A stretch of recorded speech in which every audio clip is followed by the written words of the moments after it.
I've seen it work where like you've got a multiplex where the owner added 2 more units, but it still fell within what that zoning would allow for anyway. Potentially illegal, but they conform to zoning. Welcome back to REI Hot Seat, here with Jacob Campanaro yet again. Hello. And we're talking about a purpose-built brick sixplex in Brantford. Cute. Yeah, cute. We can't show pictures of it because we didn't get formal permission to talk about it. So we're talking in generalities today. Yeah, generalities. We're going to use this as a really good example for the typical on-market sixplex. Yeah, when you got I stuff think that's a great example. that sits on market and what to do, because I think every real estate investor, they probably had this thought at some point, like, well, if it's just sitting there on market, why isn't anyone else buying it? Yeah, and just to preface, this is not sitting as actually a newer listing. A newer listing, okay. Yeah, but you have a great point with that, right? Like there's how many listings on the market right now? There's like 56 multifamilies or something like that for sale right now. I'll actually pull it up. Hold on, real time. In Brantford? Or just in like the area that you have on your system? Well, six units plus in the Hamilton Burlington board. So that is London to Kingston, excluding Toronto. All right. So doesn't include Brantford? It does include. Oh, does it? Okay, so it does. And how many are there? 92. 92. So that's six units specifically? Nope, that's anything plus. from 6+. That's not as many as I thought there'd be. There's not that many. So there's not that much. The inventory's way down this year. We can talk about that. Okay. This time, so for example, I think you mentioned it in another episode, but in Toronto, there was a Colliers report that came out, right? And they were looking at it and they were saying there was 60 something sales last year at this time. So far, this year's only been like 12. So way less inventory. Way less inventory. For multis. Meaning less transactions. Yeah. Well, yeah, I mean, because there's two sides of it. There's less sales and less transactions? That could be a combination of both. It is. We'd have to dig into the data. Maybe we'll do an update, data update. Let's do an update on the next episode. Yeah. Yep. Okay, so today we're going to go over the sixplex, and my initial look at it was like, whoa, that doesn't really work. And I'll show you why. So the numbers have already been run here, and let's just go through at the top. So we've got a base rent between all the units. So there's 6 units, and I have here like mostly 2 beds, 12 to 13, maybe 1,400 on the high end current rents. So it's not the lowest. Jake's first comment to me when I said that was, hey, I was thinking they were going to be like 600. So that's what you usually see. Right? Yeah, you see a lot of that. Sitting around, you go, oh, here we go, 650. So it looks like, upon having looked at the photos, it looks like some renos were done. So probably when those were done, new tenants came in, something like that. Yeah, and they look like they're renos from probably what? Early 10 years ago, maybe like a bit more. 2012. Yeah, like it might be 2010 renos, maybe 2008. Yeah. In there. And so these rents aren't all that bad. I'm sure the landlord's been increasing the rent, but of course, as we know, the market's been going a lot faster than the allowances for rental increase are going. Yeah. So looking at the pro forma based on that rent, you've got all the other numbers here. We got taxes, insurance, maintenance, management at 5%. The maintenance is just at $750 a door, but you'll see this one broken out into a replacement reserve, which is basically life cycle maintenance at 2%. So you could work that out as to what that works out as a percentage, but probably similar to 5% or 4%. Hydro, gas, and water all here, and then we've got snow removal at 1,400, landscaping at 500. I don't know who they're getting to do landscaping at 500, but we'll just assume. Is that a month? Yeah, we'll assume that that's somehow possible. They must be. I think that's the little Jimmy special. They got little Jimmy down the street. Kid down the road that's coming with the lawnmower. Yeah. So we got a 1,450. Is that the ask price on this? That's the ask price. Okay.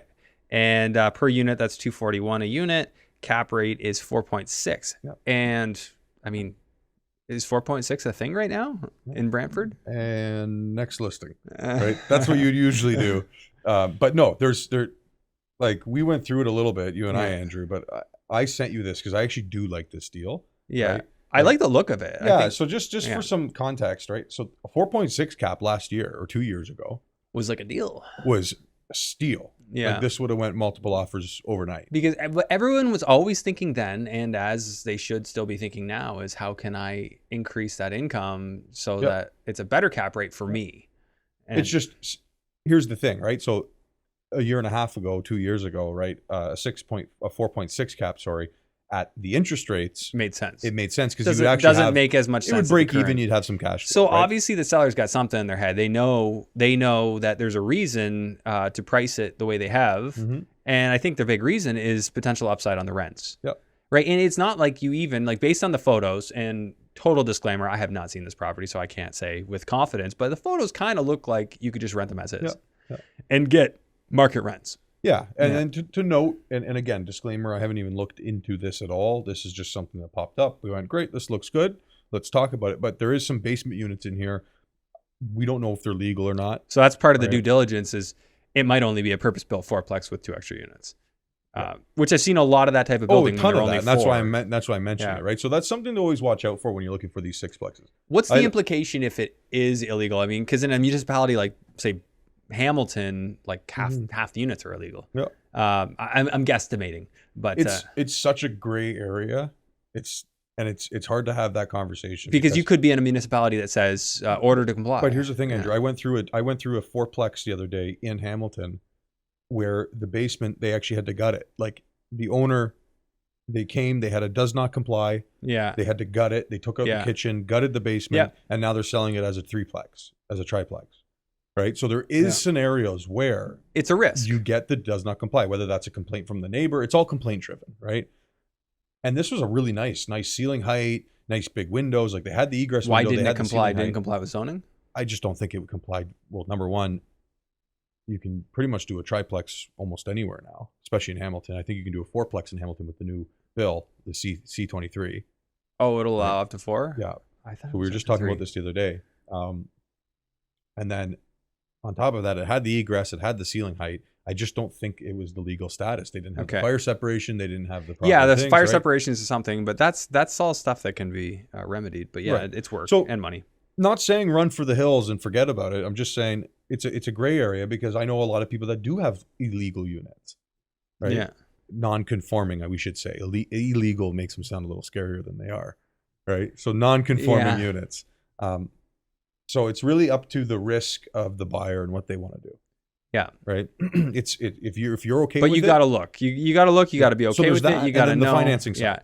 Yeah. Right? I've in the past thought about this and rationalized it. Well, as long as acquiring those units, if the deal works without them, then it's just gravy in the meantime until the day that it doesn't work. But you do have some financing issues there. That's the other thing, right? So you see financing issues happening with this. Sometimes yes, sometimes no. I've seen it work without issue, so that's why I'm asking. Yeah. No, and other times I've ran into issues with the lender. Went, no, these are legal. We're not going to count them. So now we're going to run it based off of 4 units instead of 5 units. So here's the key distinction here. That would be in a scenario where the zoning does not allow for that number of units. I've seen it work where like you've got a multiplex where the owner added 2 more units, but it still fell within what that zoning would allow for anyway. Yep. Those, I mean, they would be potentially illegal, but they conform to zoning. Right. I mean, not advice, just my interpretation. Yeah, and this is such a, like I said, this is abstract. Such a gray area conversation. I love this conversation. I have it all the time. Yeah. So if you want to know more, link below. But this is why you work with somebody who because Jake, you teach me things pretty regularly because this is what you do all day long. And vice versa. That's why I think this show works so well, right? Because we really do just learn stuff from each other here. Yeah, well, and you're always your head's in this stuff, right? Like you're doing commercial real estate all the time, and commercial and investment real estate are hand in hand, which is why this show works well. It's why you're the resident realtor. 75% loan to value is $1,087,000. 25-year AM at 5.5%. And I haven't looked at the exact mortgage rates lately. They might be down a touch, but assuming no MLI Select, no CMHC, that's like losing. Assuming you'd get approved for that, which you would not. Your debt service doesn't work. Your debt service would not work. There's no way you're getting 75% to close this the way it is. So immediately now that takes off the table going in and financing this deal. So I think that if you were to consider this, now you're looking at private mortgage or VTB or combo of both to close it. And then you do the strategy where you find a way to turn over those tenants, whether it be cash for keys. I mean, if I were doing this deal, I'd be looking at, do I have to set aside $100,000 or 50 grand for cash for keys and negotiate tenants to leave? Like here's the challenge, right? You're looking at, because a 35-year AM, you're not really getting a 35-year. You're probably going to get a 30-year AM. Right? How do you mean? With a conventional mortgage? You're not getting 35. No, you're not even getting 30. 25. 25 is your limitation, which is why I had that in there on the pro forma. So 20. So let's just for argument's sake, let's run it, right? So I'm looking at 25-year AM, 5.5% interest. Let's bring that to 5.25, but it's okay. So I'll change it on my screen because that's what I have in here, Jake. Right. I have 25-year AM, 5.25, 75% loan to value. So you're now for a 1.2 debt service, which we need to hit for the banks to lend. 1.2. You are 53% loan to value for it to work to hit the 1-to-1. Yep. Yeah. So so 1 to 1.2, which is traditionally your lending debt service, right? Some markets they want 1.25, 1.3, but this is a good solid asset, brick and concrete. It's in a good market. I imagine the banks would be sitting around a 1.2, but in that case, you're at a 53% loan to value to make it work, right? So you're getting $768,500 as your mortgage, right? Yeah, so that means you'd be coming in with basically half. You're coming in with $700,000 based on what Jake was just saying. Plus closing costs, don't forget. Plus closing costs, which are going to be land transfer, and then expensive legal fees because it's commercial or mixed use. You're going to be into $7,000 or something. In this case here, I'm looking at almost $800,000 to close this deal. Almost $800,000, which makes it less appealing, unless you go in, you negotiate a VTB, you get a private second mortgage, or vice versa, or you get a VTB for the whole thing. And then you go in and you do what you see on my screen here, and you bring it up to market rents. We looked this up before we got on the show. Yep. So 1950 seems to be like a market rent on, what was it? It was on one of the rental websites. Rental.ca. Rentals.ca. It was a number. I checked about 5 different sites. And then 1425 for the 1-bed. Let's just assume they'll work as is, but you're going to have to invest in turnover, like whether it be cash for keys, and you're probably not going to get everybody, but let's just say hypothetically you did. Yep. So right now, I would I don't do cash for keys very often personally, right?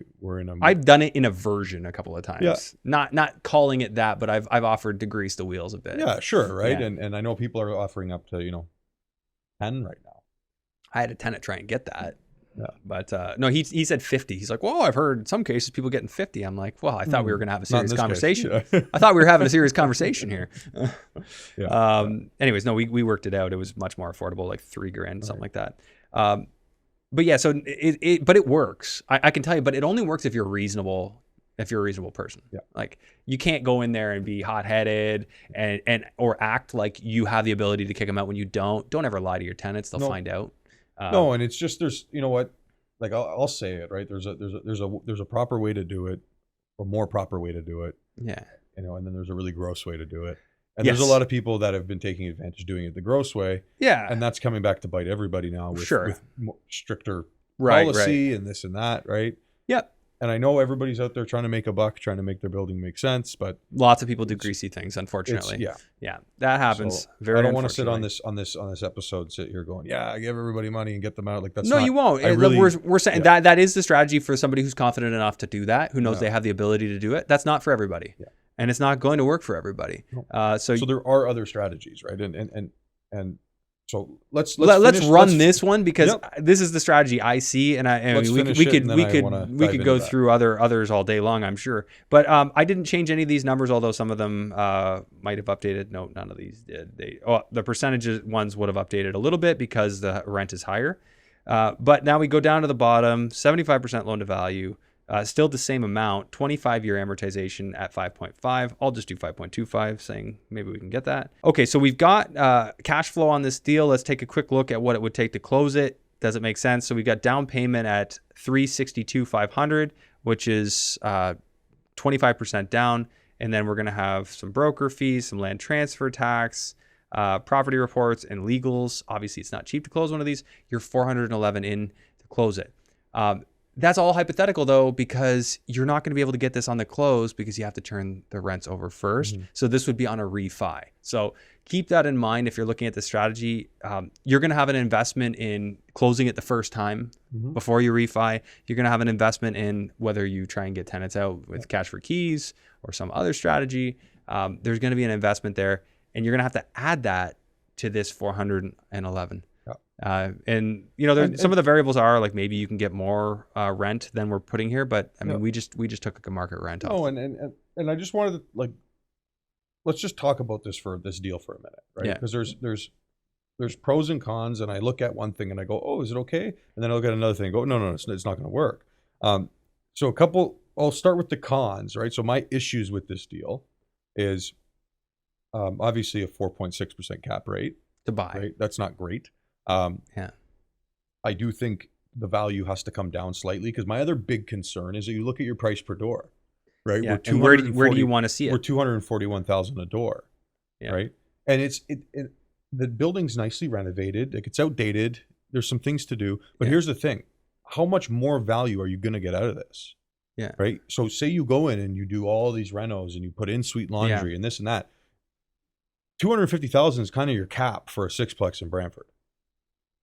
A door. 250? 250 a door. Yeah. Okay. So Right, you're like, just buying it at a place where it's how much upside is there? there's really not that much upside in it. Yeah. Right? So even if you wanted to come in, because I did want to talk on this episode, I did want to talk about like LP structure or JV partners or VTB and how to make this deal work. But my biggest concern is you're kind of buying it at the top of the market right now. Right? Yeah. Where do you go from here, unless you can speculate and say, hey, in 5 years, we're going to be 300 a door. Which, I mean, odds are things are probably going that way, but we don't know for sure. And you do a super nice reno top to bottom. Yeah, I'm sure you can get but 275 a door, 300 You a can door. always outperform the average. Like, that's the thing. Like, in any business, any market, you can outperform the average. The challenge is the appraisers. Because the appraisers are going to look at it and look at two things. They're going to look at per door comps, so direct comparable, and they're going to look at income approach. Right? And they're going to say, we have to hit the target cap rate. What's the cap rate right now in Brantford for a sixplex? Yeah. 5.5. Yeah. Right? And then they're going to look at per door. Right? And they're not going to go higher because either one of those are going to cap out eventually. Yeah. Right? And usually what I've been finding is the per door caps out. The per door. They'll sit here and they'll go, Jake, I'm sitting at a 6 cap. And I know I could appraise it at a 5 and a 5.25, but I can't go this far. But I can't over. go more than 275 a door. That doesn't exist, right? And I do remember seeing before, a year and a quarter ago, like just nonsense on the per doors, how they went crazy in Hamilton. And I just thought, that's probably possible in Brantford too, but you should never assume that that's going to happen. Yeah. So this price would have to come down, right? If you could bring this down and get a VTB, I think this is a great deal. It's a really solid little building. Yeah. Right. Renovated. There's almost no capital to put into it. But my challenge with this is even that guy that just wants to park money, or the guy that wants like 53% loan to value. Yeah. Right. I don't even somebody who's just looking to park money, I don't think is going to be open to that. So that type of listing is probably, I would say so, right? That type of listing is probably more likely to sit for a bit until the seller comes down a bit on the price. And we could be completely wrong. Maybe somebody comes in and just buys it and buys it, right? Yeah. So that's the beautiful thing about it. But I thought this was an interesting one, right? I wanted to, it's not always sunshine and rainbows, right? Sometimes we got to look at stuff realistically. Yeah.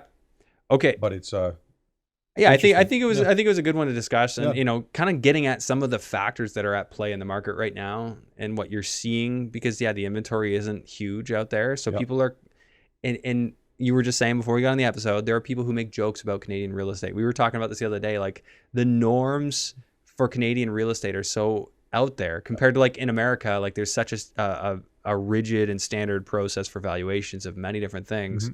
But it's Canada's almost like the Wild West when it comes to values. They're everywhere. And I've been working with a few groups from the States, right? And just watching the due diligence process. Yeah, the way they look at stuff is so different. And they can't wrap their head around Canadian real estate. They cannot wrap their head around Canadian real estate, right? They're looking at it as almost purely a cash on cash return scenario. Yeah. Right? Which doesn't work here. And they're like sitting here and they go, hey man, this is a 2% cash on cash return. And I was like, yeah, but you gotta look at the upside, right? The upside. And they go, but we don't want to look like that's a 5-year play. That's not the way we do things. That's and to be frank, that's not the way I want to do things. I don't want to look at just upside. I want to look at I want it to work and make sense today. Yep. That's the way I want to do it. Especially with the current interest rates. Yeah. Right. There's risk in the market. We got to mitigate that risk by finding deals that have cash flow on the purchase. Yeah. I think the days of going private lending, over leverage, to bank on a burr with a flip, is just not happening right now.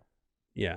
Or you're just saying like bank on like doing a burr or a flip where the value's going up while you're doing it. Correct. Right. So 2 years ago, a year and a half ago, people would come in and they would go, I'm fine burning $100,000 a year negative because cash it's going flow up in value. Because I know I'm going up in value. Even if I did nothing to the building, I could probably sell it and make money. Some people would be better off just sitting on it for a year and reselling it. And then some people got called out in the current market with that. Yeah, sure. Now they're sitting there going, well, I'm not getting my value. Yeah. I did the reno. I don't have it. So I just think right now, at least the people who are buying with me, I'm always saying, look, even if let's find $1,000 a month cash flow Yeah, on let's something find a way to make it right? positive. Yeah. with that LP or with that whatever structure you want to do, Yeah. right? Private capital. Very cool. Okay, Jake, we're going to remind people where they find you if they want to find, like, maybe not necessarily this deal, but deals like this that hopefully have some cash flow. Yep. Where do we send them? Link below. Yeah, link below. You fill out your info. Fill out the info. And We'll then- reach out to you. We are switching platforms right now.